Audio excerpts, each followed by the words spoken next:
We're live.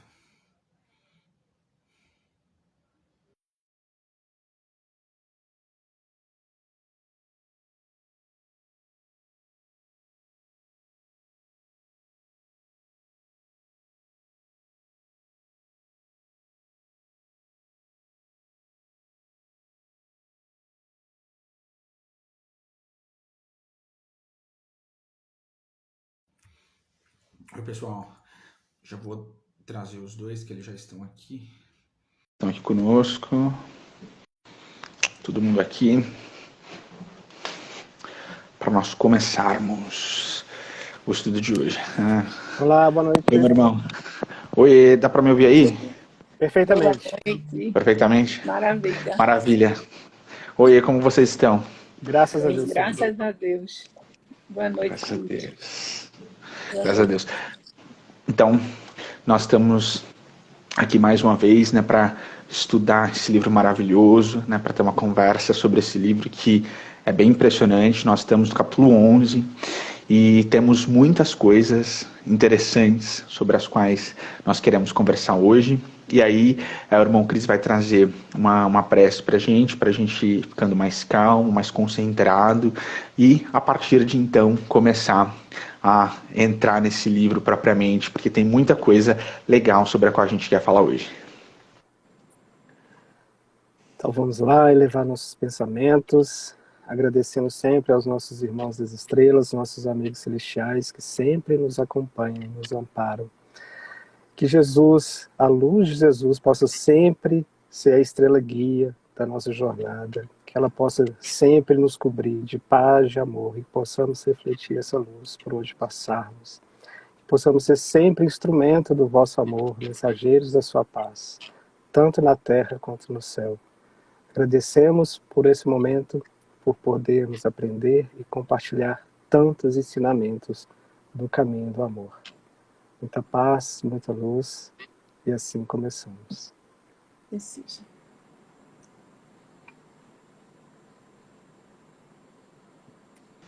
Que maravilha. Graças a Deus. Bom, pessoal, então a gente está no capítulo 11, né, que se chama Valiosa Experiência. A irmã Edna apresentou um contexto bastante longo, né, de muitos personagens. É um livro que tem muitos personagens. Os livros de André Luiz, eles têm essa característica, né, de apresentarem para a gente narrativas bem complexas, bem imbricadas. Então a irmã Edna apresentou todo um contexto para a gente na semana passada, mas esse capítulo aqui, ele traz muitos nomes, do capítulo 11, né, mais uma vez, Valiosa Experiência. E aí, para a gente começar, eu vou falar dos personagens que vão estar aqui hoje, vou dar uma breve descrição para a gente não se perder, porque eles vão ter um estudo de caso, de alguns casos, antes da gente entrar, mais uma vez, né, na questão dos protagonistas, digamos assim, do capítulo. Então a gente tem aqui o Gúbio, né, que é um instrutor, sobre o qual a gente já falou bastante, que é o instrutor desse livro, que tem um protagonismo maior, né, ao longo de todos os capítulos, que está desencarnado, né. Aí o Eloy, que também está ali com eles, com o Gúbio e o André Luiz, o próprio André Luiz. A gente tem o Saldanha, né, que a irmã Edna apresentou para a gente, falou bastante sobre ele, né, que é aquele hipnotizador, que é chefe, né, de um grupo de obsessores. E aí a irmã Edna apresentou ele quando ela trouxe pra gente a questão em que ele estava inserido, na casa de Gregório, tudo aquilo. A gente tem a Margarida, né, que é central nessa parte da história em que nós estamos, que está encarnada. Então, pra gente começar a diferenciar esses nomes, né, a Margarida que está encarnada, o marido dela, né, que chama Gabriel, sobre o qual nós também já vimos, né, que também está encarnado.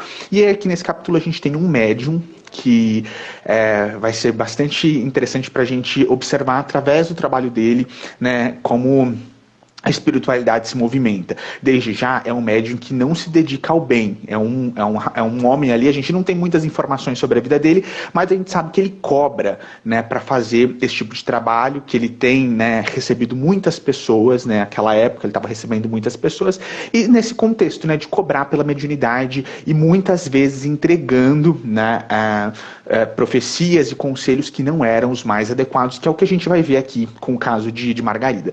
E aí a gente entra, né, eles vão visitar um médium, porque como a gente viu, né, Gabriel tinha sido orientado, né, com todas as questões pelas quais a esposa estava passando, tinha sido orientado, né, para levá-la até um médium. Então ele procura, então a gente vê que o casal estava bem intencionado e queria melhorar de vida, ele procura esse médium, infelizmente. E aqui, esse livro para a gente começar, traz uma reflexão muito interessante, né? Da gente olhar os ensinamentos do Cristo quando a gente estiver procurando, né, algum auxílio espiritual. Porque no momento de desespero, a gente sabe, todo mundo é assim. Né? Todo mundo quer ajuda, e muitas vezes na vida a gente vai buscar, né, ajuda em templos espiritualistas de toda sorte, né, em lugares espiritualistas de toda sorte, que é o caso deles aqui, foram procurar um médium para conseguir alguma coisa, e acabou, né, que esse médium, ele tinha de fato mediunidade. A gente vai ver, né, que ele tinha bastante magnetismo, né, que os espíritos de baixa vibração ocupavam esse magnetismo de uma forma que não era para o bem. De fato tinha mediunidade, mas não ocupava o dom, né, no caminho do Cristo. E aí o André Luiz começa a observar, né, e a primeira reflexão aqui que ele faz é sobre a total liberdade, né, que aqueles espíritos tinham, e aquele médium, para agir com os dons que eles tinham, né, esses dons orgânicos, da forma que eles quisessem, né. O livre-arbítrio era respeitado, né, sendo a forma como a gente caminha aqui nesse mundo. E aí o Gubbio, né, informou que ele possuía esses dons mediúnicos louváveis. Ele era de fato um médium que tinha, né, que portava essa mediunidade ostensiva, mas que era uma pessoa que estava muito ligada, né, a todas as questões materiais, tinha, né, realmente essa inclinação para o materialismo muito forte. E aí o Gubbio, né, explica que ele estava preocupado porque o Gabriel tinha essa preocupação com Margarida e ia levar ela até esse médium, e que ele, né, queria tentar dar algum auxílio, e então ele seguiria com eles até lá. E aí ele fala que o Gabriel não dava, né, o acesso mental aos três, ou seja, André Luiz, né, Gubbio e o Eloy, porque também estava, né, ali numa vibração mais baixa, então não conseguia ser influenciado, porque a vontade de Gubbio, vendo a situação de Margarida, era que eles não levassem ela lá, que ele seguisse outro caminho. Mas como ele não conseguia, né, sintonizar na mesma vibração, Gabriel seguiu com o plano e levou. E aí, né, eles chegam a esse local. Eles observam que estava cheio de espíritos desencarnados, era um lugar que estava cheio, né? E aí eles acompanhavam, eles viam que todos aqueles pacientes que estavam ali, eles eram acompanhados por muitos espíritos desses que estavam vibrando, né, mais baixo, e que, né, eles acabaria que eles trariam, né, e tirariam daquele lugar muitas observações, né, porque tinha muita coisa em termos espirituais acontecendo ali. E aí eles se afastam um pouco da situação de Margarida, porque ela estava ali numa espécie de hall, né, de espera para falar com a celebridade, com o médico que estava ali, e aí eles vão, né, olhar para outros casos, e aí esse capítulo traz para a gente alguns estudos que são muito interessantes. O primeiro, eles trazem para a gente, enquanto Margarida estava esperando e eles foram ver outras coisas, eles trazem para a gente a história de um investigador de polícia, que era jovem, não era um homem maduro, mas ainda aparentava ter uma certa juventude, que estava ali muito prostrado, né? E o André Luiz conta pra gente que perto desse investigador de polícia, ele viu aquelas formas ovoides sobre as quais nós conversamos semana passada. André Luiz viu tudo aquilo perto dele. E aí eles se aproximaram, né, da poltrona na qual ele estava sentado, e André Luiz viu ele e disse pra gente que ele estava com uma aparência muito pálida, que ele estava com um aspecto de prostração bastante acentuado. E aí o Gubbio explicou que ele era investigador de polícia, tinha sido muito maldoso, sob a argumentação de que espancava os delituosos, os criminosos, para proteger a sociedade, mas que de fato ele era muito maldoso, tinha sido muito cruel. E aí aquela coisa, né, sobre a qual a gente já viu muito nos livros de André Luiz. Foi um homem muito cruel, né? Passou, né, a vida toda acreditando que seria jovem para sempre, que teria aquela força para sempre, né, que estaria ali naquela posição de espancar as pessoas para sempre, mas quando foi envelhecendo, começou a ter esse contato, né, com a decomposição pela qual todos nós vamos passar, a velhice vai aproximando, o materialismo inevitavelmente ele vai gritando, né, gritando por ajuda, gritando por espiritualidade, porque o corpo vai se desmaterializando, essa é a lei, e aí ele começou a ter os primeiros conflitos com a consciência e estava nessa situação de prostração que a gente viu aqui. E aí eles dão algumas explicações muito interessantes, né, sobre o caso dele. Falam que ele tinha realmente mantido uma vibração mental, uma atitude mental de muita ira ao longo da vida, que ele era muito maldoso, que ele espancou muita gente, e nisso, né, o corpo físico foi atingindo, né, somatizando toda aquela atitude mental menos nobre. E eles contam pra gente, e eu quero ser bem fiel aqui, eles contam pra gente que ele ficou com um problema no sistema nervoso de forma muito séria e no fígado. Contam pra gente que ele estava com o fígado em frangalhos e quase entrando em cirrose total por conta conta dessa atitude mental na ira, né, na crueldade que ele manteve com esses criminosos, né, ao longo da vida. E aí, trazem aqui uma explicação muito interessante, porque André Luiz olha para aquele homem e fala, mas tem jeito isso aí? Tem alguma solução para isso aí? E aí o Gubbio explica que sim, ele fala assim, que a principal solução, que haveria forma de restaurar, né, a saúde orgânica, mas que ele precisaria dessa mudança de atitude mental, principalmente de pensamentos conscientes voltados para o bem, né, rompendo com essa vida que ele teve, né, de pensamentos tão cruéis, e que isso precisaria necessariamente, né, ser um estado mental atingido por ele próprio, ou seja, essa modificação, né, do espírito, que é o princípio inteligente. E aí, né, se ele modificasse essa atitude mental e a sua fé, né, e ele mantivesse uma fé bastante ardente, e se ele fosse persistente em tudo isso, o Gubbio explica que ele poderia sim, que ele era ainda um homem saudável, como a gente viu aqui no início, um tanto quanto jovem, que ele poderia sim, né, atingir a restauração orgânica. E aí eles partem para um próximo caso, que é um caso de uma avó, né, que está acompanhando. Tem alguns casos que eu não vou trazer aqui, porque são um pouquinho repetitivos e são de situações sobre as quais nós já vimos. Esse segundo caso aqui, sobre o qual a gente vai tratar hoje, é o caso de uma avó que estava acompanhando a neta, né, esperando ali para falar, para conversar com aquele médium famoso. E aí, né, era uma senhora que estava com uma moça. Eles contam pra gente, né, que André Luiz, quando bateu o olho nela, viu que ela estava anêmica, ela estava com uma aparência muito pálida, e André Luiz, sendo médico, percebeu que era anemia. E eles contam pra gente que perto dessa moça, como de outros doentes que estavam ali, havia 2 espíritos num aspecto que André Luiz descreve como terrível. Tava a moça e 2 espíritos ali, né, 2 desencarnados, ao lado dela. Ele conta pra gente que ela ria muito, que ela estava, né, nessa situação de perda da consciência, então que ela ria muito, né, e que ela falava sobre esse projeto de vingança, né, que ela queria se vingar, e aí o Gubbio começa a explicar pra gente qual que era a situação dessa moça. E aí ele começa a explicar pra gente que ele e André Luiz podiam ver que ela estava absolutamente imbricada com aqueles espíritos, porque ele via fios saindo da consciência dela, ligados à consciência dos espíritos, então ela estava praticamente pensando por eles, né? E a gente estava conversando bastante sobre, né, o livro dos médiuns. Ultimamente a gente vê Kardec coloca ali pra gente, né, todos os estágios, né, os níveis de obsessão, até chegar, né, num nível em que praticamente há uma simbiose mesmo, de um não sabe quem é um, quem é o outro. Era o caso dessa moça aqui, ele via os fios ligando pensamentos dos 2. E aí o Gubbio começa a contar que aquela moça, numa vida anterior, ela, né, desposou um dos moços, né, um daqueles rapazes, e tinha desvirtuado o irmão. E aí acontece, né, que um se suicidou e o outro ficou louco por causa dela. Ela tinha, ou seja, acabado com uma família. E aqui é muito interessante porque o Gubbio, quando vai explicando isso para André Luiz, ele explica, né, a relação de todas as vidas anteriores com a saúde que a gente porta hoje. Né? Claro, né, com a misericórdia de Jesus, né, com a graça de Deus, a cura sempre é uma possibilidade, dependendo dessa mudança espiritual, né, sobre a qual a gente fala tanto aqui. Né, e como também já falamos, né, se o espírito é a alavanca diretora, né, da molécula menor, como o hidrogênio, até aquela quantidade mais complexa, aquele ajuntamento mais complexo de átomos, é claro que o espírito tem muita determinação sobre a saúde. E aí ele continua, né, contando sobre ela, e que a avó, né, nessa vida, para tentar ajudar a neta, né, tentar fazer alguma coisa, tinha preparado um casamento para essa moça, que estava nesse estado de demência, né, mas nas vésperas do casamento, os 2 algozes, né, que em outra vida haviam sido vítimas dela, eles interromperam tudo e impediram a união dela. E aí, né, o que tinha sido o marido dela, o espírito que tinha sido o marido dela, estava muito, né, ultrajado, estava muito ofendido ainda com tudo que ela tinha feito, e não perdoava e continuava ali naquela estrutura de obsessão que a gente vê bastante reiterada aqui nesse capítulo.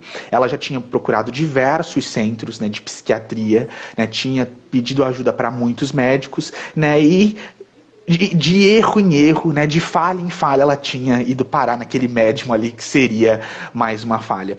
E aí, falando da solução, porque o interessante desse capítulo aqui, o Gubbio descreve toda a situação, depois ele traz pra gente qual seria o caminho, né, a tomar pela família. E ele fala que no caso dela, a solução, né, também precisaria passar pela renovação interior, e que ela precisaria receber apoio que ali ela não receberia.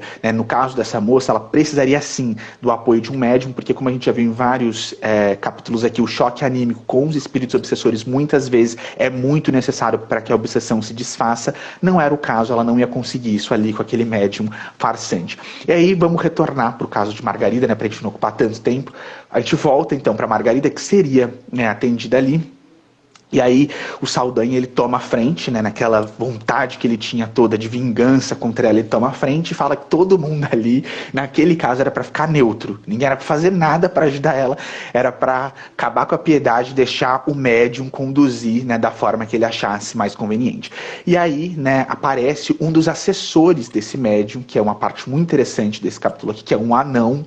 É um anão que a gente vê ali de cara que está numa vibração muito baixa, que é um espírito bastante perverso. E aí o Saldanha negocia com a assessora do médium, porque como a gente viu, de fato, esse rapaz, esse homem, a gente não sabe a idade dele, que tratava ali, negociava a mediunidade, de fato ele tinha mediunidade ostensiva, mas ele só via os espíritos inferiores. Então o Saldanha se apresenta ali, negocia com a assessora do médium, e fala que não era para dar nenhum tipo de ajuda e que era para ela voltar na mesma situação, na qual ela já estava inserida. Então, eles entram ali no gabinete do médium, o assessor espiritual do médium já estava avisado, ou seja, já estava tudo armado, e aí, o médium acertou com o marido de Margarida o preço, que ele não faria nada de graça, eles negociam ali antes da consulta, e aí eles seguem em frente. E aí naquele local, não existia nenhuma assistência espiritual, e ele, avisado ali pelo assessor dele, pelo anão, ele fala que era para ela procurar um psiquiatra. Ele sabia, o médium sabia, a gente vê nesse capítulo que o médium viu todo o problema espiritual pelo qual ela estava passando, mas, negociando ali com o assessor espiritual dele, aquele anão, ele mente para ela e fala que ela não tem nenhum problema espiritual, que ela deveria procurar um psiquiatra absolutamente em termos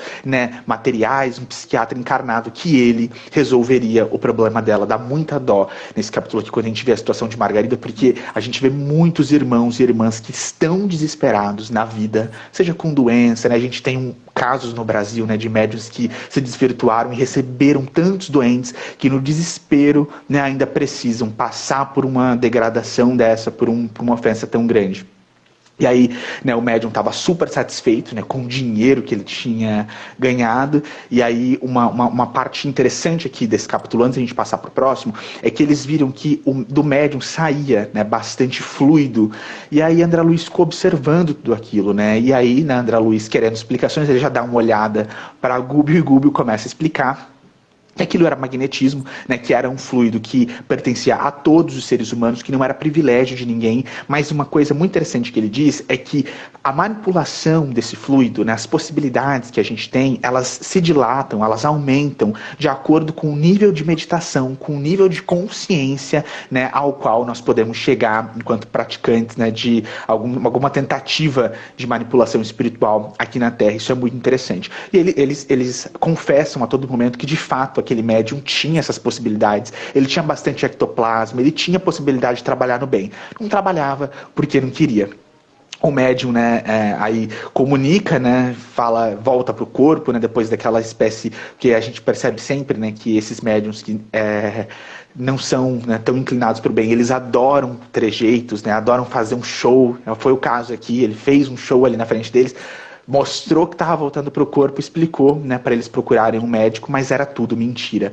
E aí, após, mais algumas encenações, enganações desses espíritos, ele informa para Gabriel, eles saem da sala com essa conversa, toda baseada, fincada na mentira, acreditando que a cura dela estaria num médico encarnado da Terra em termos absolutamente materiais. E assim termina esse capítulo. É um capítulo que tem essa perspectiva bem triste, porque é muito triste que alguém em desespero não alcance o auxílio.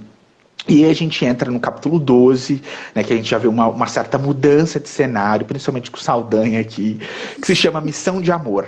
O capítulo 12 se chama Missão de Amor. Mais uma vez, é um capítulo que traz aqui alguns personagens em número maior, então eu vou falar rapidamente. Então aqui nessa cena, pra gente não se perder, tá o Gúbio, tá o Eloy, tá o André Luiz, que a gente já conhece, a gente viu bem, tá o Saldanha, aí tá o filho do Saldanha, aqui a gente vai ver outro contexto, eles mudam.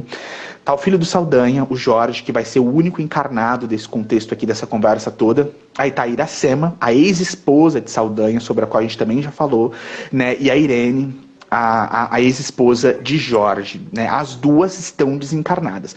E a gente entra nesse contexto aqui.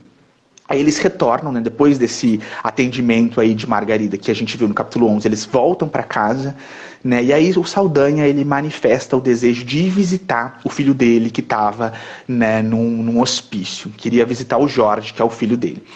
E nisso eles vão, né, o Gúbio pede para ir junto, né, acho que o Gúbio já sabia o que ia acontecer ali, pede para ir junto, Saldanha fica meio desconfiado, mas quer ir junto por quê?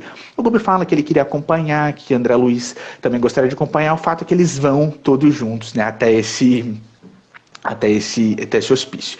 E aí, né, eles chegam lá, eles veem o Jorge, né, que a gente sabe que estava numa situação muito deplorável, ele não estava bem, ele estava ligado a duas entidades que André Luiz, né, descreve como absolutamente prostradas, como a gente viu, a ex-esposa dele próprio, a ex-esposa do pai, que era a mãe dele. E aí, né, eles começam a contar aqui pra gente que a Irene, ela trazia, né, a mão próxima à garganta, porque como a gente viu, ela tinha se suicidado, né, ela tinha cometido suicídio, e aí ela, né, ainda estava sentindo todo o desconforto nesse centro vital aqui, né, causa do suicídio.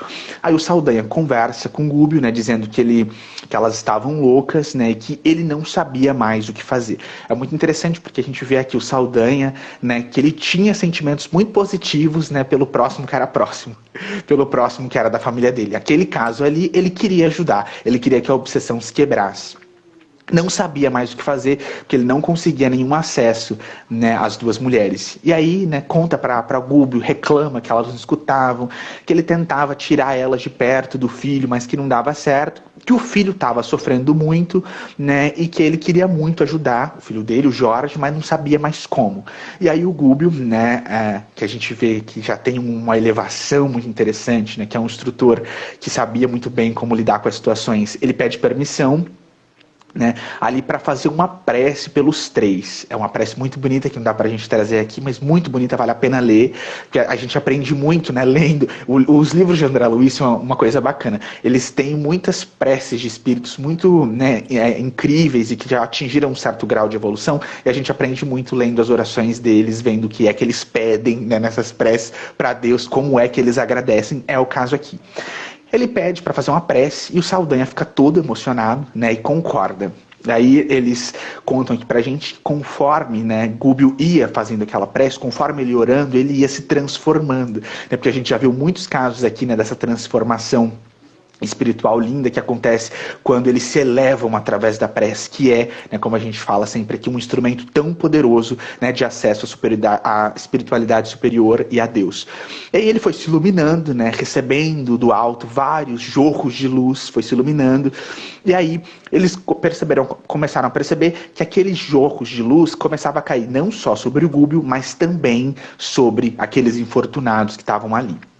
A emoção ficou muito grande, né? O Saldanha já estava todo, né, quebrantado ali, estava super emocionado, e aí àquela altura o Gúbio, né, se aproximou mais, ele viu que Saldanha não ia se opor, e ele se aproxima e começa a aplicar passes magnéticos, né, na situação ali dos três, e ele pede, né, para que o Jorge se levantasse, né? O Jorge, né, sem entender o que é que estava tomando ele no impulso, se levanta. O Saldanha, vendo tudo isso, fica ainda mais emocionado. Ele tentava chamar ali naquele momento por Jorge, mas o Jorge não conseguia, né, sintonizar. E aí não ouvia, e o Gúbio, né, começou a ver que Saldanha ia acabar atrapalhando com essa emoção toda. Ele pede, não, calma, fica calmo, que a gente vai conseguir tentar fazer algum tipo de trabalho aqui. E essas duas senhoras, sobre as quais, né, nós falamos, a Iracema e a Irene, elas foram, né, pelo que André Luiz conta aqui, despertando aos poucos. A gente viu que elas estavam numa situação muito difícil, então com o tempo, né, elas foram conseguindo romper, né, com toda aquela vibração mais baixa, aquelas amarras, e foram despertando. A mãe, né, dele, a Iracema, ela despertou e logo ela perguntou, né, pelo filho. Ela se sentiu bastante confusa, né, porque a gente vê aqui que ela não sabia que ela tinha desencarnado, ela estava tão confusa que ela ainda não tinha percebido, né, a morte, e a Irene, ela estava muito pior, né? E logo que ela viu Saldanha, ela ficou extremamente irritada, ela teve um lapso de irritação, porque ela se deu conta ali que ela estava morta também, estava numa situação muito difícil. E aí logo, né, infelizmente, ela se lembrou, que deve ser muito doloroso, do ato que ela tinha cometido. Né? Ela se lembra do suicídio e aí ela fica ainda mais irritada, ela fica com ódio de Saldanha muito grande, porque, né, como a irmã, acho que não lembro qual dos dois, se foi a irmã Edna ou o irmão Cris, que trouxe, né, toda a situação difícil pela qual Jorge tinha passado, ela se lembra dele, foi a irmã Edna, né? Ela se lembra dele e começa a acusar que ele tinha sido preso injustamente, que tudo aquilo era uma injustiça, e por que Saldanha não tinha feito nada. Ela começa a se colocar nessa situação de atitude mental. Aí o Gúbio, mais uma vez, toma a palavra aqui, né, para tentar ajudar aquela família, toma a palavra, vai tentando orientar eles com mais calma, e falando, né, dessa perspectiva evangélica, de que o destino, né, tem essa parte, né, do livre-arbítrio e tem a parte da graça de Deus, né, das leis de ação e reação, e que nós estamos passando dentro dessa dinâmica, né, da lei divina que é tão perfeita, por todas as coisas pelas quais nós precisamos passar na nossa purificação espiritual. E que, né, ele pede para que ela colaborasse, né? Se ela quisesse ver algum tipo de ajuda ali, né, para Jorge, que ela colaborasse em termos de atitude mental. Aí o Gúbio pergunta a ela, né? Ele entra na situação, o livro entra nessa conversa que também é muito tocante, dos motivos pelos quais ela havia cometido suicídio, né? Por que ela não tentou, né, um pouco mais, fez várias perguntas, e quando ele faz essas perguntas, ele faz isso de uma forma intencional, aí ela se coloca numa posição de mais quebrantada. Quando ela quando ela entra em contato também com todas as questões pelas quais ela passou, né, e uma certa insuficiência de fé que também tomou conta dela, né, insuficiência em vários termos, aí ela se coloca, né, na situação de mais quebrantada, e ela abaixa um pouco o tom e consegue colaborar um pouco mais ativamente, porque ela fica enternecida pela própria situação e vendo que também tinha, né, cometido os desvios da vida, né, pelos quais todos nós passamos. E aí, né, nessa situação, né, quando o Saldanha percebe que o Gúbio está conseguindo alguma coisa ali, está conseguindo alguma ajuda, ele consegue realmente ajudar eles. Ele pergunta, né, o Saldanha já está tendo uma modificação de atitude mental, e ele pergunta para Gúbio, né, que nessas situações, né, tão difíceis, qual era a arma, o que era aquilo que ele usava, né, para conseguir auxiliar. E é assim que termina o capítulo, ele perguntando para ele, o que vocês fazem, né, vocês que estão nessa situação, para conseguir auxiliar esses espíritos que estão sofrendo tanto, que pecaram tanto, que cometeram tanto crime, né? E aí ele olha para ele e fala que é o amor, né? Através do amor que eles conseguem quebrar essas correntes. E assim termina o capítulo 12. Está com o irmão Cris agora. Então vamos lá no capítulo 13, Convocação Familiar, porque é a continuação, né, do capítulo 12. Esses capítulos são bem intrínsecos, assim, um outro bem sequenciais. Então o capítulo começa logo após eles deixarem ali Irene e Iracema, né, porque ele consegue reverter aquela situação, né, e levam Irene e Iracema num posto de socorro, deixam elas lá e pegam um caminho de volta para a casa onde encontrava a Margarida. E aí, chegando naquela enorme casa onde a Margarida morava, Gúbio, agora com total respeito de Saldanha, depois do que ele conseguiu fazer, né, quer ter a oportunidade de conversar com o juiz, né, que era o pai da Margarida ali, para analisar justamente a situação da filha de Jorge, que estava sendo abrigada ali por eles. E André nos relata aqui que, ao chegarem perto do quarto onde o juiz estava dormindo, já nos primeiros minutos ali da madrugada, eles escutaram um grande número de entidades sofredoras ali perturbando o sono do juiz, e algumas gritando por socorro, pedindo justiça, aquele caos instaurado ali. Nesse momento, passa por eles um rapaz chegando muito embriagado ali da rua, e Saldanha alerta ao Gúbio que aquele que estava chegando era o irmão de Margarida, perseguidor da neta dele, né, da filha de Jorge. E aí eles deixam ali, né, eles estavam ali no quarto e deixam o quarto ali do juiz para acompanhar esse jovem, justamente para examiná-lo melhor. O Gúbio quer examiná-lo. E aí se deparam justamente com Alencar tentando entrar à força num pequeno quarto onde justamente Lia, que a gente já começa a saber o nome dela, né, que é a filha ali de Jorge, neta de Saldanha, a filha de Jorge ali dormia, então o Alencar estava tentando ali abrir o quarto. Aí o Saldanha comenta ao Gúbio que todas as noites Alencar tenta abusar da Lia e por ela resistir, ele continua perseguindo e ameaçando constantemente, que só não conseguiu o que quer por intervenção de Saldanha. Foi justamente o que o João falou, o Saldanha só ajudava aos próximos mais próximos mesmo. E André explica algo muito interessante, pois já era perceptível a mudança de Saldanha pelo tom humilde de suas palavras e pelo comportamento brando. Então o André já começa a ficar meio assustado, que vê aquela transformação, né, daquele carrascos, entre aspas, ali, né, tomando forma. Que foi justamente o que o Gúbio achou, né, de caminho para encontrar, né, para conseguir reverter essa situação que às vezes parece ser irreversível, que é justamente o caminho do amor. Ou seja, por mais carrasco que a pessoa seja, ela sempre vai ter uma luz dentro dela que a gente pode atingir e fazer com que ela ressone mais alto.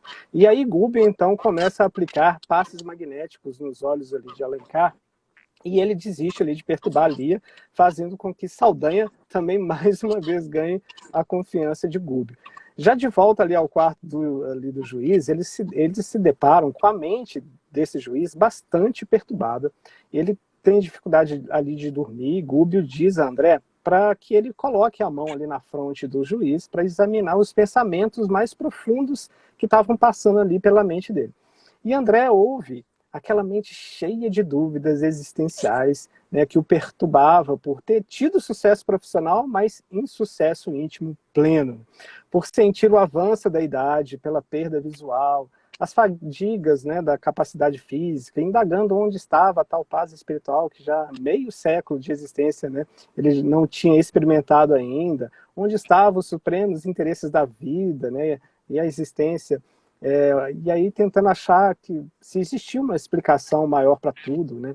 E aí André percebe que os olhos do juiz começam justamente a encher de lágrimas, ele realmente está numa reflexão muito profunda, e aí ele vai retirar a mão, e Gúbio, dessa vez, coloca a mão na fronte desse juiz, né, do juiz ali, pai de Margarida, né, para intuir a lembrança do caso de Jorge na sua mente. Aí Gúbio solicita a André que volte com a mão ali e coloque a mão sobre a cabeça para justamente ele ouvir como o juiz ia reagir, né, nessa intuição. E aí realmente o juiz começa uma série de indagações sobre o caso e começa a se perguntar por que ele estava lembrando daquele caso.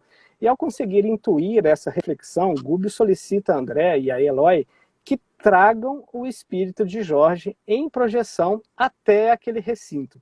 Então eles esperam, né, o juiz adormecer, ele adormece ali porque ele estava com dificuldade de dormir, e aí algo que o Gúbio entende que ele vai conseguir, né, ter uma brecha, ele pede o André para buscar, e eles vão lá, né, lá onde o Jorge estava, igual o João relatou, ele estava muito destruído, né, muito ruim, então até para tirarem ele de lá, o André dá uns passes nele para reestruturar todo o perispírito dele, que estava totalmente assim, danificado, para conseguirem levar.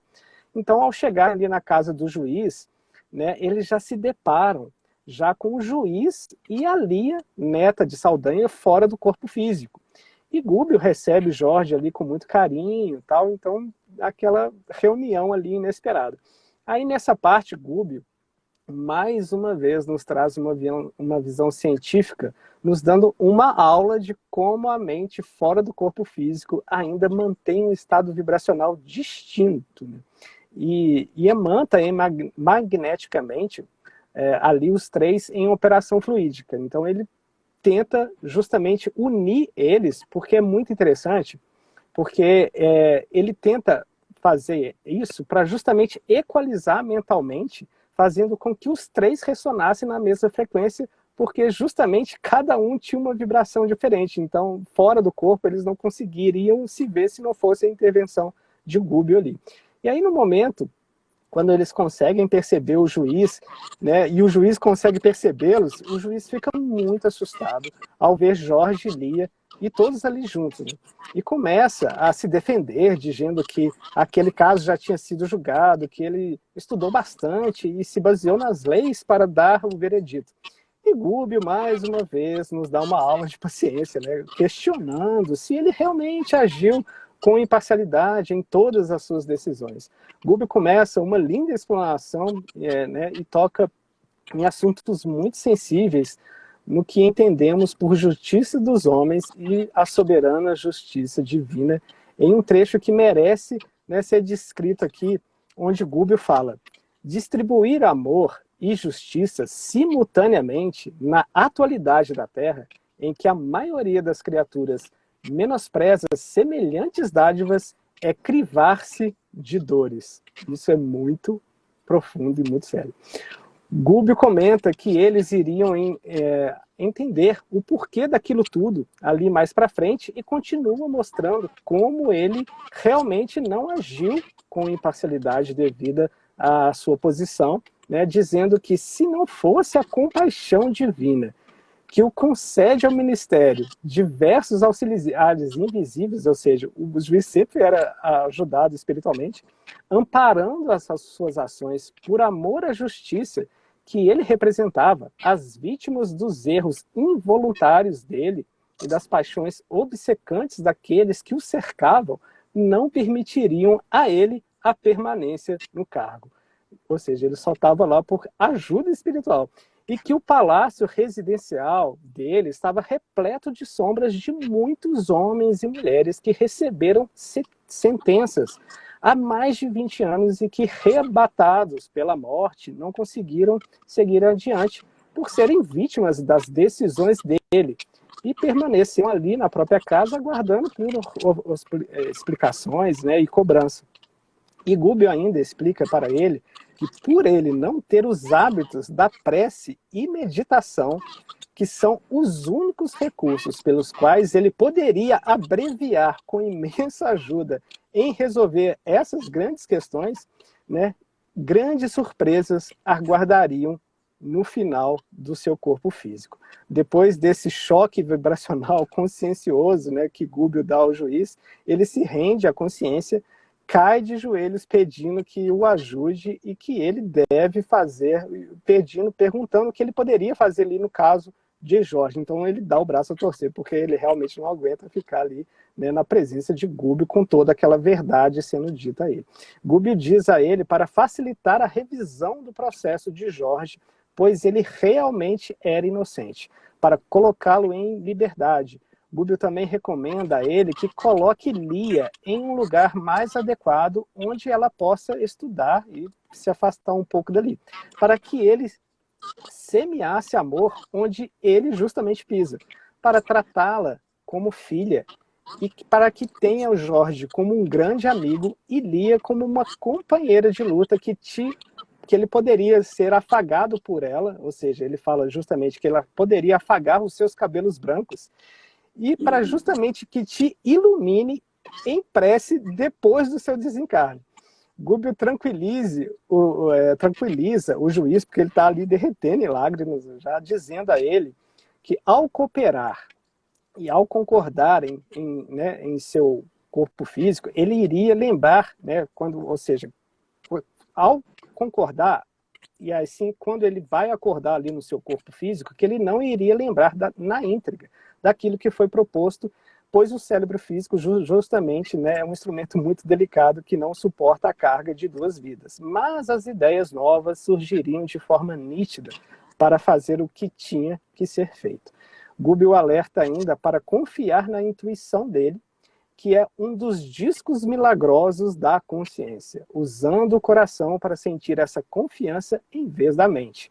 Gubbio, por acessar a mente do juiz profundamente, obtém maior entendimento daquela situação toda e vai mais além, explicando para ele que tudo tem um motivo para acontecer.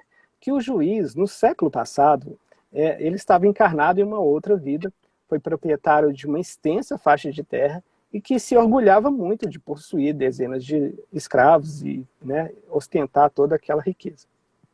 E que a maioria daqueles escravos se encontravam encarnados hoje, integrando a falange de colaboradores que trabalhavam com ele, aos quais ele devia assistência, carinho, auxílio e compreensão. Olha os colegas de trabalho. E que hoje, né, e que Jorge foi um desses seus escravos. Só que ele, além de escravo, era seu irmão de sangue por parte de pai, o qual ele nunca permitiu uma aproximação, o tratando como uma vergonha à sua família. E Alencar era também seu filho nessa outra vida. E Lia também era filha de Jorge, a qual Alencar tenta violentá-la, prestes a repetir a mesma coisa que ele fez naquela vida, levando justamente Jorge ao desespero, o qual, enlouquecido pelo ocorrido, matou Alencar naquela vida, tirando a própria vida depois. Gubbio explica que nem a dor e a morte apagam as responsabilidades, que só a possibilidade da reconciliação consegue resolver. André nos explica que o Gubbio o faz entender a antipatia que ele sentia por Jorge e que ele estava diante da oportunidade de perdoar essa diferença de séculos.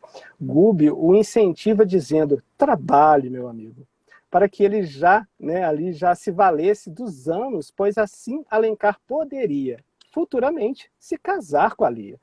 Que todo o bem que ele poderia praticar ali, voltaria para ele mesmo. E André nos descreve uma cena muito linda, onde o juiz ainda, imantado pelas vibrações de Gubbio, se levanta ali de joelhos, né, que estava ali cambaleando, e vai até Jorge e Lia, estendendo-se as mãos para eles, pedindo perdão. Eles os abraçam fraternamente, dizendo que Lia, que daquele dia em diante ela seria também a filha dele eternamente. E André nos relata ainda que ao partirem para levar o espírito de Jorge ali de volta, né, depois dessa cena linda, que também a gente convida as pessoas para ler, porque a gente está fazendo um resumo, porque é muito linda a descrição. E aí eles se deparam com Saldanha plenamente modificado, né, por uma misteriosa alegria radiante que transformava harmonicamente sua aparência.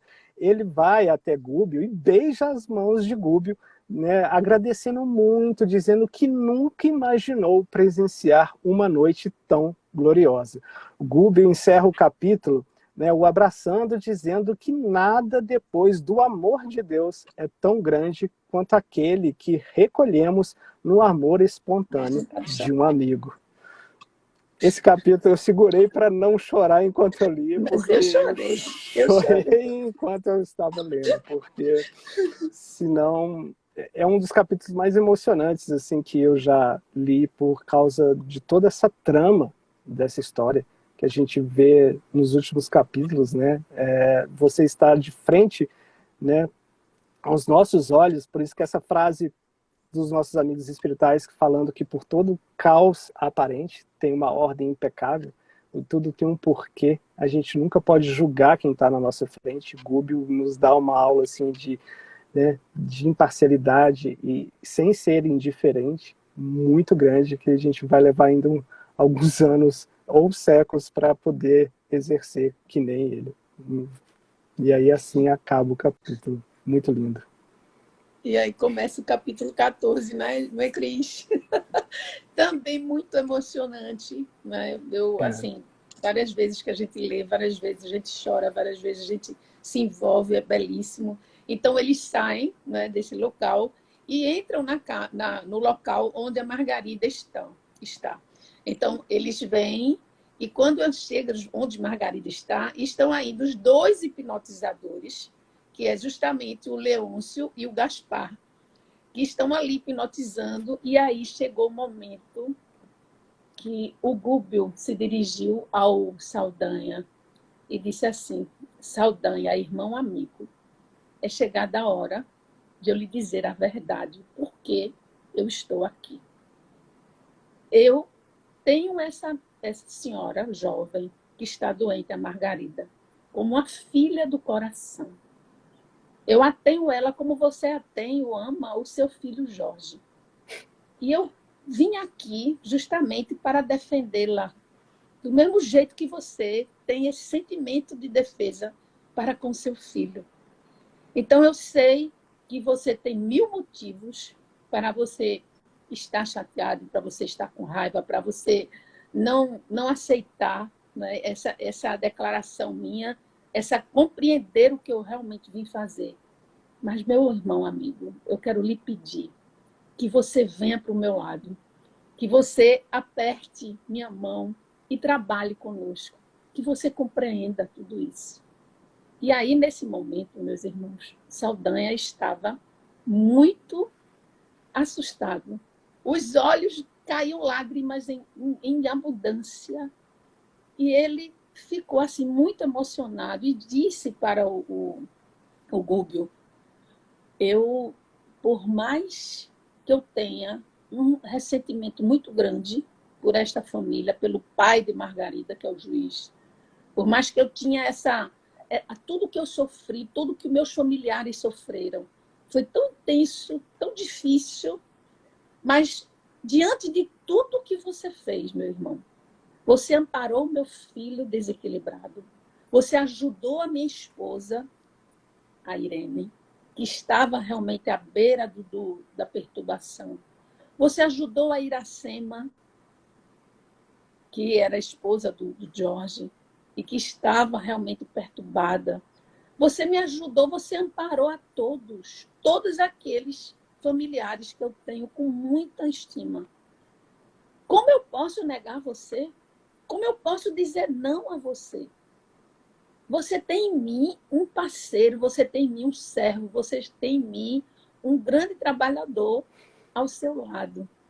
E aí o Gúbio disse: você não é o meu servo, nós somos servos de Jesus. E eles se abraçaram, meus irmãos.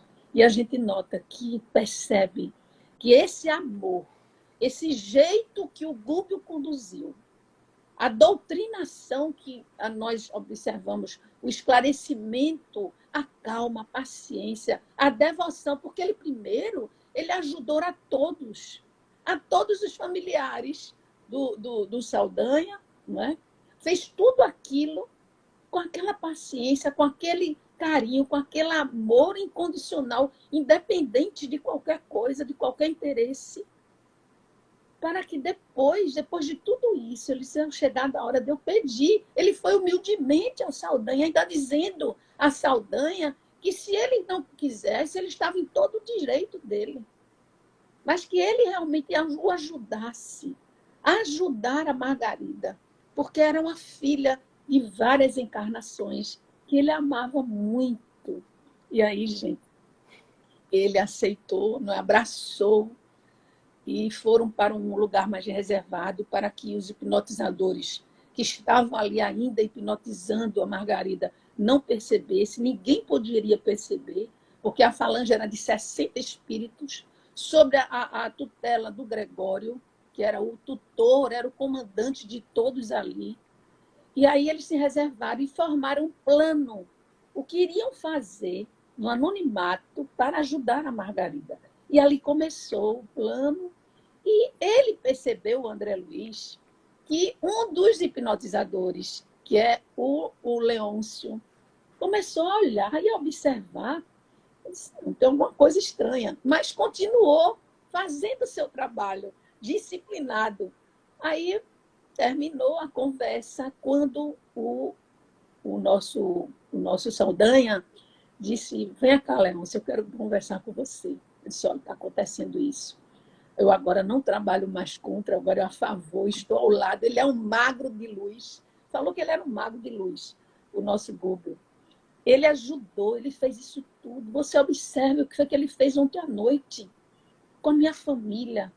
Então, você quer ficar do meu lado, porque agora eu estou ajudando, eu estou do lado do nosso irmão Gúbio. Pois não, eu sou seu amigo, independente da coordenação superior, eu sou agora seu amigo. E aí ele disse, bom, já que ele ajudou a sua família, você sabe o meu problema. Eu tenho um grande problema na família. Eu tenho um filho que está sendo, a cada dia, manipulam de um jovem rapaz, um enfermeiro, que foi convidado pela esposa do Leôncio, porque o Leôncio desencarnou há 7 anos, desencarnou jovem, porque trabalhava muito para ganhar dinheiro, então dinheiro assim, muitas vezes meio torto, e aí veio ao óbito, e a esposa dele ficou viúva jovem com um filhinho. E aí aconteceu um problema na sua saúde, na saúde da criança, que ela contratou um enfermeiro. Esse enfermeiro, meus irmãos, jovem, quando viu que ela tinha algumas verbas altíssimas guardadas em banco, ele disse, agora vou seduzir. Eu estou com muitas dívidas e é agora que eu vou intervir, vou entrar aqui nessa família. E o que foi que ele fez por egoísmo, para ficar com todo o dinheiro? Ele colocava todos os dias um veneno na alimentação da criança, para a criança morrer. Esse veneno era através de drogas, barbitúricos, ansiolíticos, drogas, substâncias psicoativas que colocava, e a criança ficava cada vez mais com a fisionomia ali quase prostrada, né? sem nenhum tipo de fluido vital. A cada dia era uma coisa, e ela acreditava no enfermeiro. E ele contou tudo isso. O que é que eu posso fazer? Eu já fiz de tudo. Nós que somos da organização do mal, nós não podemos, não temos a força. Porque eu entrei nessa organização, como a maioria, porque nós estávamos perdidos. Quando a gente desencarna, nós ficamos perdidos. Nós nos arrependemos de determinadas coisas. Eu fiquei desesperado quando vi esse quadro. E busquei algumas autoridades de espíritos, que são magos negros, do mal, para ver se eu conseguia afastar essa situação que estava prejudicando a minha mulher, ele seduzindo, e o meu filho. E quando eu me vi já envolvido. Assim também o Saldanha. E assim a maioria, meus irmãos, de nós. Muitas vezes, no desespero, nós buscamos qualquer situação, como aconteceu no capítulo que o João falou.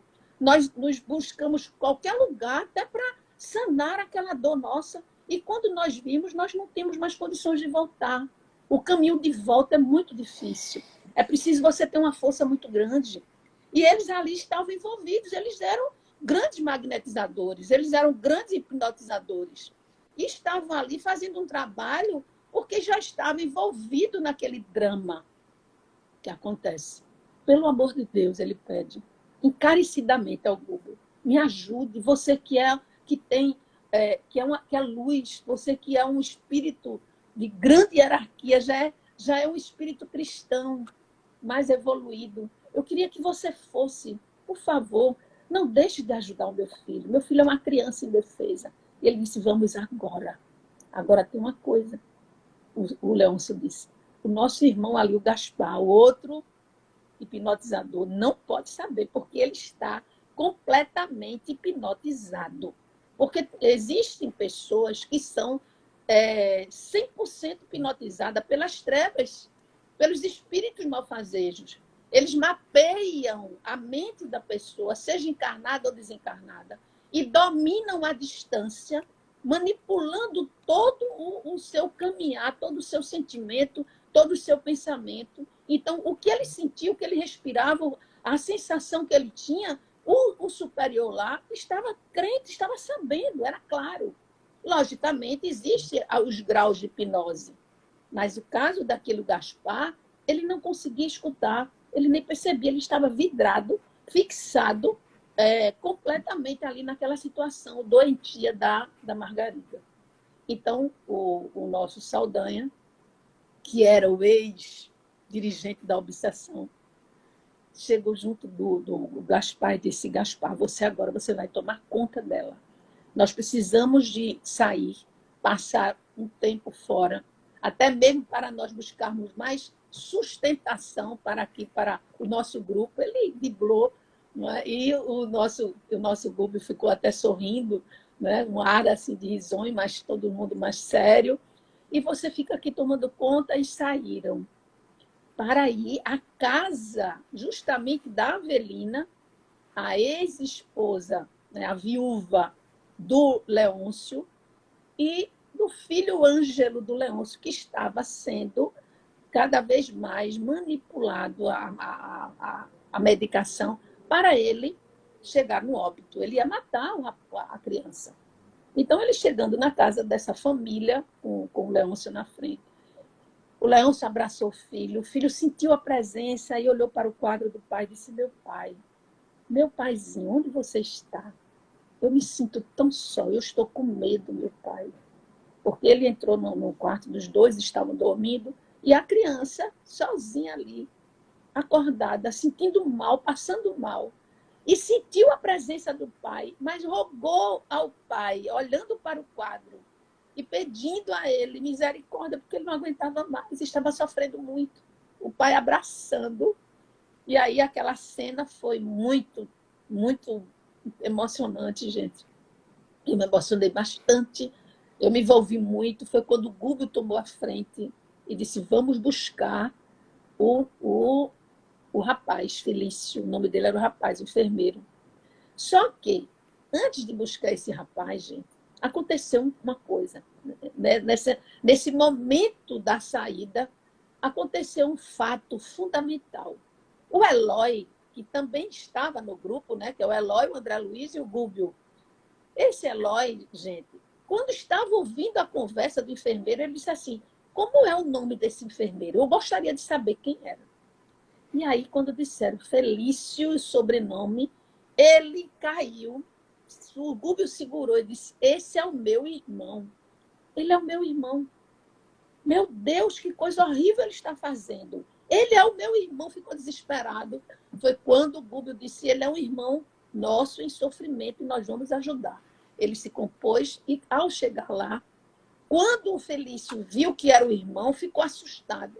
Não queria se aproximar, porque o Felício estava dormindo, mas eles foram buscar o Felício em espírito. O espírito estava ali próximo e ele trouxe o André Luiz e o Eloy. E ele ficou, né, super acanhado, super assim, desconfiado, porque o irmão estava ali. E o Gúbio disse: não, Eloy, você não vai falar com ele, porque o Eloy estava completamente, a emoção, o envolvimento afetivo muito grande. E aí o nosso querido o Gúbio disse: não, eu vou falar com ele. Ele disse: meu irmão, o que é que você está fazendo com essa criança? Você acha que está certo, você como enfermeiro, você que fez um voto para cuidar da saúde dos semelhantes, e você está fazendo o inverso, você está matando a criança. O que foi que essa criança fez? Eu não suporto esse homem. O que é que esse Leôncio é um monstro? Um monstro por quê? Não, porque antes ele vivia aqui na sala toda, todos os lugares que eu ia, era o quadro dele, e depois ele começou a me perseguir em sonhos. Isso é um homem morto. Ele disse: não, você também vai um dia desencarnar. E outra coisa, quem é o mais errado aqui? É esse pai que está defendendo o filho indefeso, ou é você que está querendo matar uma criança indefesa para barganhar dinheiro, para seduzir? Observa, gente, para usufruir dos bens dessa criatura. Aí ele começou a chorar, né? Ele foi um drama horrível. Ele disse que não poderia deixar de ser aquela pessoa, até que tentava. Eu tento, eu quero mudar, mas eu não consigo. Eu não consigo. Por que você não consegue? Eu tenho dívidas já para pagar. Mas ninguém aqui está dizendo que você não case com ela, não. Porque o matrimônio já estava perto. O nosso irmão, Leôncio, não está impedindo que você case, não. Que você usufrua o dinheiro que ele construiu. Não importa como, mas é o dinheiro, foi ele que construiu. Você não sabe o peso de uma coroa. Né? Quem tem os bens materiais é um peso muito grande, porque a felicidade não está nas situações financeiras. Mas você precisa passar por isso. O que nós queremos aqui lhe pedir é que você faça uma jura para nunca mais você fazer isso com essa criança. E aí ele se prostrou, se ajoelha e pede perdão e diz que não vai mais fazer isso. Que, pelo amor de Deus, não ajudasse ele, que ele não ia fazer mais. Enfim, o Gúbio levantou, pediu para que os dois, o Eloy e o André Luiz, o levasse, o conduzisse até ao corpo dele, porque ele ali ia aplicar passes fluídicos, passes magnéticos à criança. E ao levar, tem um detalhe, eles levaram para o corpo mas eles plasmaram, eles fizeram uma transfusão de fluido vital na região ocular do nosso irmão para que ele continuasse vendo os dois.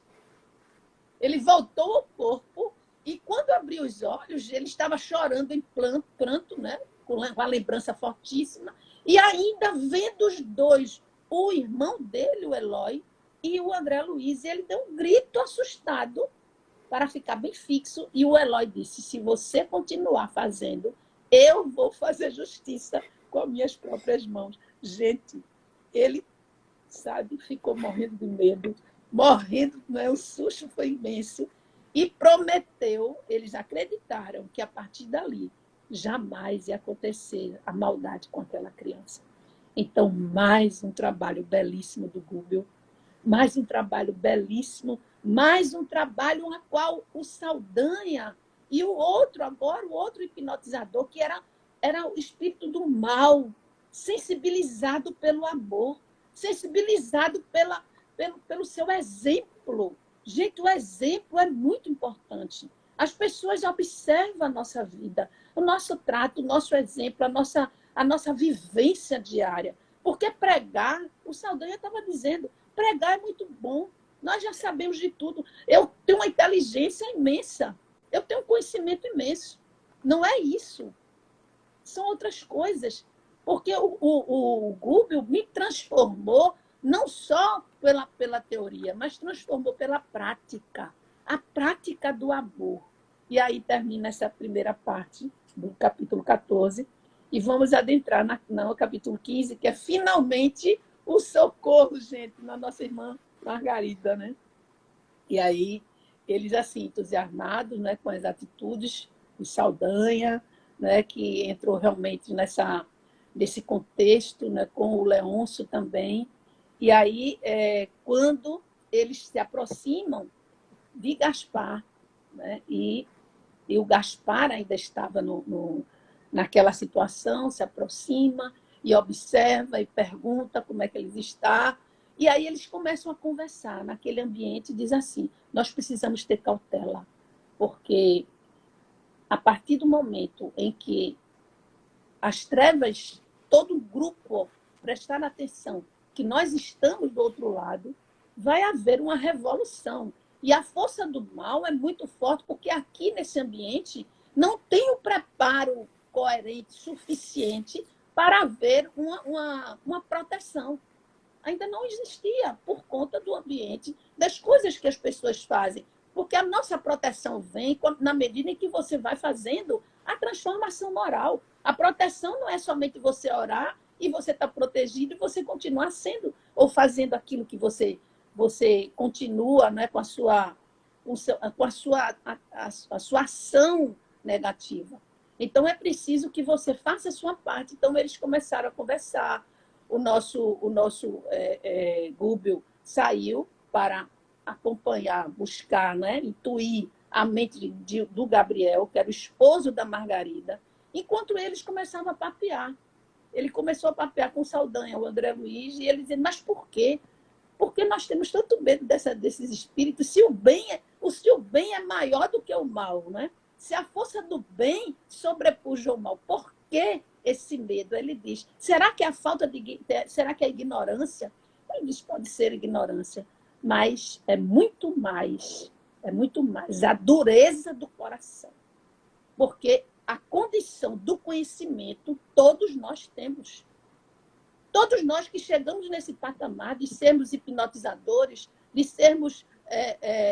utilizar do magnetismo para com o semelhante, de dominar a mente do semelhante, nós temos o conhecimento muito científico, nós temos a inteligência. Agora, o que falta é a moral. O que falta é nós termos a consciência do que o bem, ele tem uma força muito maior. Nós acreditarmos, porque até antes, eu quando desencarnei logo, eu não era uma pessoa má. Eu não era um espírito do mal. Eu tentei orar. Eu me lembrei das orações de quando eu era encarnado, quando eu era criança, quando eu era adolescente. Mas quando eu comecei a orar, eu fui levado como uma gozação. Todos começaram a rir. a não acreditar, porque a minha oração não vinha de foro íntimo. Eu não estava preparado para fazer essa transformação. Eu ainda era aquele homem cheio de vontade, de vingança, de querer barganhar as coisas com maior facilidade. Eu ainda não tinha Jesus e não estava internalizado dentro de mim. Eu precisava viver esse amor. Eu precisava sentir, eu precisava pensar. E eu não conseguia. Aquela linguagem, aquela oração era só verbal, era só labial. E aí foi quando, nesse interim, o nosso Gúbio entra intuindo o marido da Margarida, que é o Gabriel, colocou a mão na sua testa, né? E aí, transfusão fluídica, intuindo, usando da telepatia. Meus irmãos, esses espíritos têm todas as condições mediúnicas, anímicas, para fazer essa condição de espíritos superiores, né? Que já galgaram esse patamar. E foi quando o marido da Margarida se aproxima e diz: meu amor, como eu fico triste em ver você dessa forma. Como é ruim saber que você toma essas medicações e que não está adiantando. Lembra daquele médico que falou que nós precisávamos ir para uma casa espírita cristã? E eu amanheci hoje o dia intuído, com esse pensamento muito forte dentro de mim. E eu quero pedir a você, vim aqui conversar, não sei se você aceita, vamos a uma casa espírita cristã. Preste atenção, gente. Um centro espírita cristão. E aí ela disse: meu amor, se for uma coisa fidedigna, séria, seja feita à vontade, eu vou para qualquer lugar. No entanto, que seja um centro sério, bem orientado. E aí, meus irmãos, à noite, às 20 horas, chega um carro com o chofer e conduz aquele casal, juntamente com os ovoides, que ainda estavam na mente da nossa irmã Margarida, com todos aqueles, né, o hipnotizador, o Gaspar, os demais, que até então o Gaspar não sabia que eles já haviam se transformado, porque era direto concentrado. A manipulação. Quando nós temos um grau mais evoluído, um alto grau de obsessão, nós ficamos cegos, nós ficamos surdos, nós não enxergamos, nós não ouvimos, nós não sentimos. O nosso pensamento é fixo ali, era o pensamento do Gaspar. Ele não tinha condições de olhar para o lado, porque ele estava sendo hipnotizado, ele estava sendo manipulado. A mente dele era mapeada. É um mapa que eles fazem. E a distância, por isso que tem obsessões, meus irmãos, que os espíritos não ficam ao lado. Nós que somos médios videntes, nós não observamos espírito nenhum ao lado. Porque os espíritos ficam à distância monitorizando. Eles mapeiam como se fosse uma fotografia, né? E mapeia para que conduzam de onde está aquele espírito para fazer o que eles querem e bem entendem. Então, chegando numa casa, não era uma casa antigamente, nessa época, os centros espíritas sempre eram na casa dos lares, não é isso, Cris? Né, João? Sempre era na casa das pessoas. E aí, entrou, quem foi receber o dono da casa, né, o Silva, o irmão Silva, e também o nosso irmão Sedônio, que era o espírito protetor da reunião. Existia ali 9 pessoas encarnadas e 21 espíritos para 9 médiuns, 9 trabalhadores encarnados, 21 espíritos. Gente, imagina numa casa espírita, para dar assistência numa reunião de desobsessão. E aí, eles começaram, antes da reunião, ela entrou com o marido, e os encarnados, todos receberam muito bem. A dona da casa, Isaura, começou a conversar com ela, a explicar como era a reunião, porque a conversa numa casa espírita, antes de uma reunião, no centro espírita, ou nessa casa mesmo, não se pode conversar outra coisa. O assunto é a doutrina espírita. É a orientação, é o preparo. Ali foi o preparo. Como também os espíritos, ele, o Sedônio, que era o mentor espiritual, também começou a conversar, a orientar e a explicar aos irmãos que chegaram, né, todos, dizendo que a mediunidade é uma energia maravilhosa que existe em todas as pessoas, em graus diferentes, um maior, outro menor, mas que a maioria dos médios, eles são frios. A maioria estão ali incentivados no momento da reunião, vai para a reunião, ali trabalha, quando chega em casa, esfria, esquece daquele compromisso. Ele disse que era feito vagalume, que hora acendia e hora apagava. E aí são a maioria dos médios que não acreditavam muito, acreditava, tinha hora que acreditava que tinha fé, tem hora que não tem. E ele disse, se todos os médios, se todas as pessoas que acreditassem, que tivessem a certeza nos ensinos de Jesus, que tivesse Jesus dentro do coração, que realmente levasse a sério o trabalho mediúnico, tudo era mais fácil, o nosso trabalho era mais fácil. E começou a falar sobre a mediunidade. Observa o diálogo, gente. Que coisa fantástica. E aí foi chegada a hora da reunião. Passos magnéticos da nossa irmã Margarida e nosso irmão Gaspar, porque estava hipnotizado ali, vidrado, com olhar fixo, e começaram a reunião. A nossa irmã Isaura era médium de psicofonia. Houve um preparo, um passe na laringe dela, para que realmente fosse uma psicofonia, que houvesse uma simbiose fidedigna ao máximo possível, porque eles iam conversar com o Gaspar. E o tratamento durou 60 minutos de incorporação, gente. Eu achei fantástico. Para mim, me chamou a atenção, porque a gente observa que nas desobsessões é muito pouco, né? Porque o objetivo dos encarnados é a quantidade, não é a qualidade.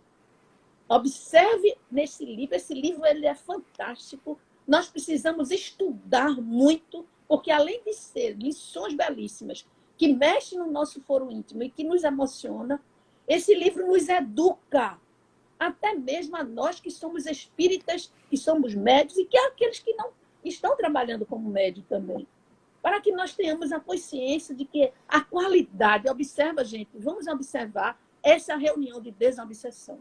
Então, o que aconteceu? Ela incorporou o Gaspar.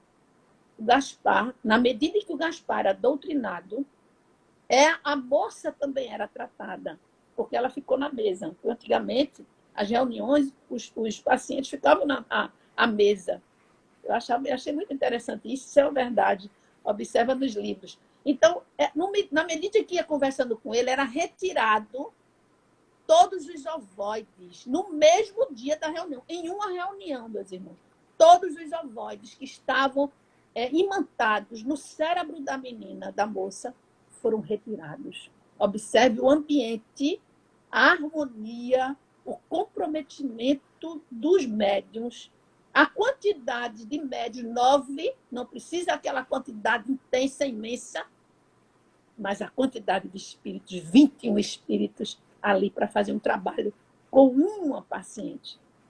Então, esses espíritos que foram desacoplados desses ovoides foram encaminhados para um local de socorro, e ela começou a se restabelecer através do cinturão ali fluídico de proteção, de fluido vital que ela precisava, e também retirando fluidos vitais de cada médium ali, e ele discrimina dizendo pela boca, pelo nariz, pelos ouvidos, retirando os fluidos vitais, que nós sabemos que é o ectoplasma, para ali ajustar a mente Veja que não só um tratamento de desobsessão, mas um tratamento também de cura, um tratamento cirúrgico na mente daquela criatura.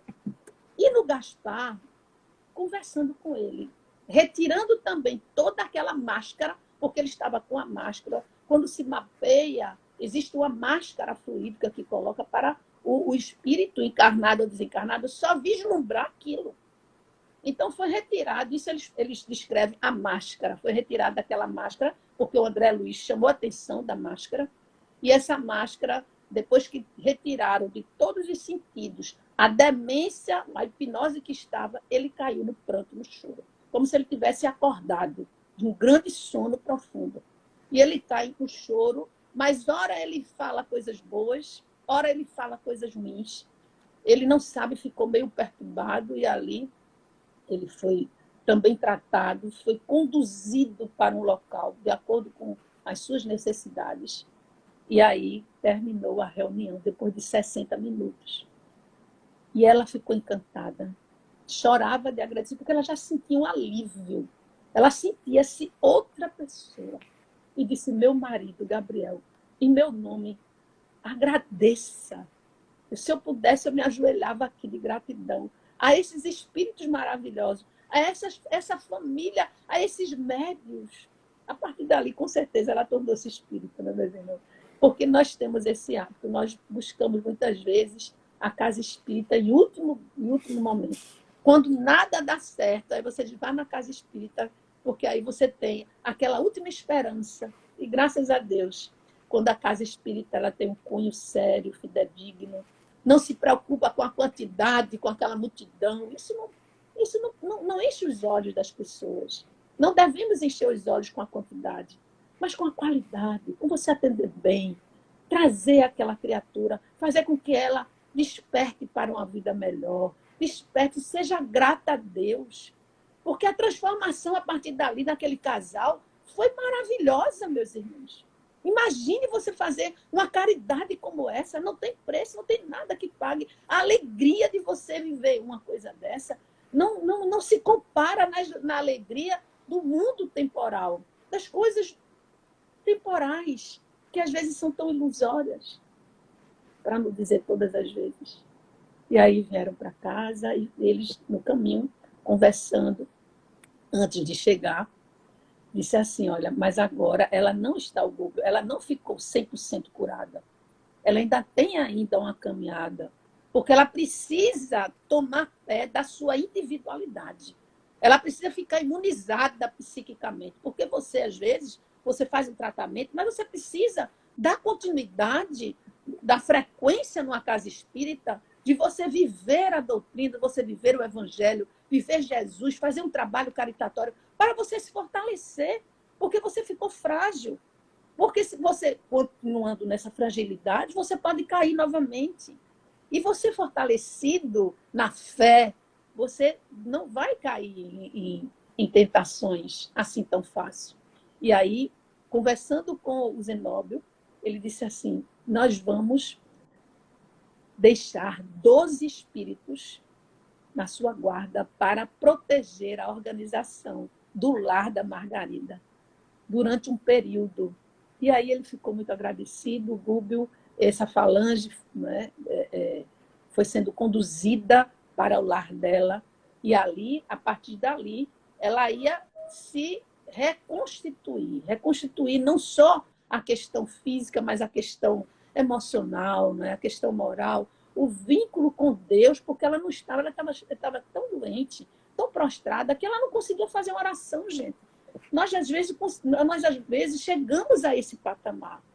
A maioria das pessoas que desencarnam, muitas vezes, não tem condições, estão tão tomadas pela própria enfermidade mental e orgânica, não sabe nem que aqui desencarnou por conta de um processo obsessivo, porque a maioria dos problemas orgânicos são de origem espiritual, emocional e espiritual. Porque primeiro você adoece suas emoções, né? E aí você associa, sintoniza com os espíritos inferiores. Porque quando você adoece as emoções, é porque você já adoeceu em vidas passadas. Você já vem com essa predisposição a você atrair, porque você já adoeceu, você já vem com esse comprometimento, com esse sentimento de culpa internalizado, e aí, a qualquer momento, você tem uma fragilidade, você é frágil, você não sente uma fortaleza interior de dizer sim, sim, não, não. Esse sim, sim, não, não, é preciso um preparo, é preciso um autoconhecimento, como o nosso Cris, a gente falou um dia desse aí, né? E o João também fala muito, sobre essa autotransformação que nós temos que fazer, que é essa tomada de consciência diária para nós nos conhecermos. E aí ela precisou mais desse tempo, e eles ficaram encantados, agradeceram, né? Abraçaram, e acaba o capítulo, gente, com essa alegria, né? Esse bem-estar. E Saldanha e Leôncio dizendo que jamais ia deixar o trabalho no bem.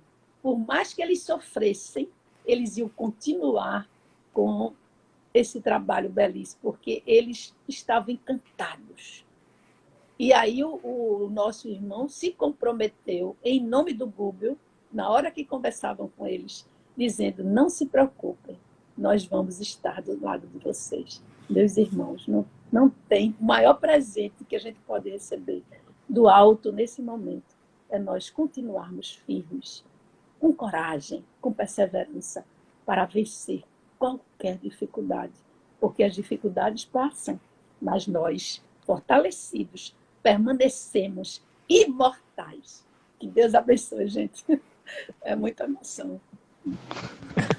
Que lindo, graças a Deus, muito, muito lindo. Capítulo que, né, realmente é difícil, né, ler sem a gente se emocionar muito e acabar caindo no choro. Irmão Cris, quer falar alguma coisa? Não, só agradecer mesmo, realmente é uma dádiva poder, né, aprender com tanta coisa assim, com tantas histórias que nos edificam principalmente, né? E sempre lembrar, nunca tirar isso da nossa mente, que por todo caos aparente tem uma ordem impecável. Basta a gente sempre ir no caminho do amor, que a gente sempre vai achar. Não tem erro. Pessoal, com esses capítulos, vou fazer um comentário breve aqui, pelos quais nós passamos, né? Semana que vem é o último dia desse livro maravilhoso. A gente percebe muito como a experiência, né, encarnatória, e como a nossa possibilidade, a nossa chance de estarmos aqui encarnados, ela é, né, uma bênção divina que deve ser aproveitada com toda a vigilância, né, sobre a qual Jesus falou tanto pra gente. Vendo esses processos, né, de obsessão tão imbricados, que continuam por muito tempo, a gente se lembra sempre, né, da advertência do Cristo de tentarmos, né, essa conciliação com os nossos adversários antes de chegarmos ao tribunal, porque se chegarmos, né, até lá, a gente ia ter que pagar essa dívida até o último, né, centavo. E a gente percebe isso, né? Aqui a gente tem possibilidades muito interessantes dessa reconciliação, né, consciente, né, com toda a graça de Deus, porque nós pagamos por um preço muito menor, e se nós trabalharmos no amor, o preço é menor ainda, né? Nem é sentido como Emmanuel fala, né?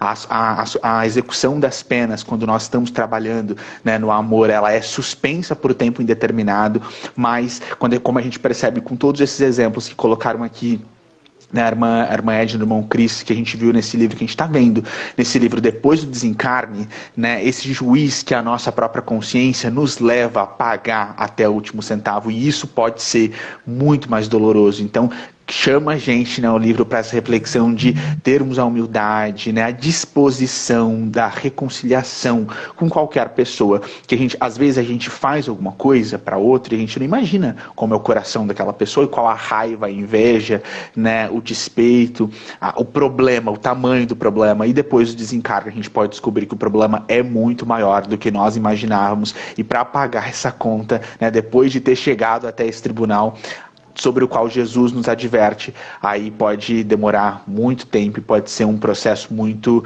muito doloroso. É bom a gente ter os olhos bem abertos e vigiar bastante. Irmã Edna, quer falar alguma coisa antes de nós terminarmos? Vou agradecer por tudo, agradecer a Deus, agradecer a vocês por esses momentos muito importantes para mim. Obrigada por tudo, por esse aprendizado com vocês. Pessoal, eu também só quero agradecer aos meus dois amigos queridos que estudam comigo sempre, com os quais eu aprendo tanto, muito, muito, muito, muito grato. Agradecer, né, a todo mundo que está aqui conosco até agora, fazer uma oração breve para nós agradecermos, né, pelo estudo, e aí, né, estaremos aqui na semana que vem mais uma vez, né, como sempre, para dar continuidade. Os estudos ficam gravados todos aqui. Mais uma vez, recebo perguntas, né, sobre onde estão os vídeos. Eles não ficam no feed, pessoal, não ficam nessa primeira parte, mas todos estão, né, todos os estudos, desde o 1, eles estão aqui. É só... Tá no Saber Viver já? Não, né? Tem alguns... tem alguns que estão no Saber Espiritismo, mas aí no Saber Espiritismo é no canal do YouTube. Não é no Instagram. No Instagram do Saber Espiritismo não tem nem. No Instagram. Não, no Instagram do Saber Espiritismo não tem nenhum, tá lá no YouTube. Aí no Instagram tá no nosso e no YouTube tá no deles, todas as repostagens, mas né, eles ainda estão começando outros estudos que nós já terminamos aqui. Aqui tem todos, né, tá tudo aqui, gente, tá tudo guardado, e esse aqui de hoje vai ficar salvo também. Vou fazer uma oração para a gente fechar aqui a live. Nosso Deus, nosso Pai, nós queremos agradecer por mais esse estudo, por mais essa possibilidade que nós temos tido, Senhor, de aprender uns com os outros. Muita, muita, muita gratidão, Pai. Estamos absolutamente gratos.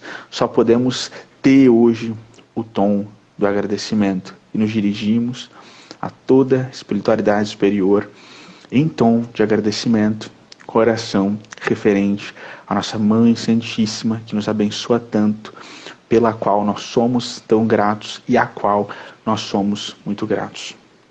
Ave Maria, cheia de graça, o Senhor é convosco. Bendita sois vós entre todas as mulheres, e bendito é o fruto do vosso ventre, Jesus. Santa Maria, Mãe de Jesus, rogai por nós, pecadores, agora e na hora de nossa morte. Amém. Gratidão, pessoal. Então, até semana que vem. Vou fechar aqui, vai ficar salvo. Tchau, tchau. Tchau. Tchau.